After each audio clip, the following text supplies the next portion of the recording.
বাচ্চা পালিয়ে গেল। হ্যাঁ, কার এত বড় সাহস যে পুলিশের পকেট মারে? স্যার সেই পকেট মারগুলো যাদেরকে ধরার জন্য তাহলে তো স্যার খুব ভালোই হবে, আমরা তিনজন এক পোস্টেই থাকবো। চুপ, যেভাবেই হোক ওদেরকে আমাদেরকে ধরতেই হবে। চল।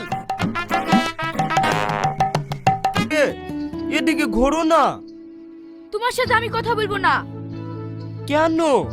আমি আবার কি করলাম? তোমার আবার কি করার ক্ষমতা আছে? আমার বান্ধবীদের বয়ফ্রেন্ড ওদিকে মাসে মাসে মানুষ এখন বিশাল চালাক হয়ে গেছে, কেউ পকেটে টাকা রাখছে না, সব ফোন পেতে টাকা রাখছে, তাই সেরকম পকেট মেরে লাভ হয়েছে।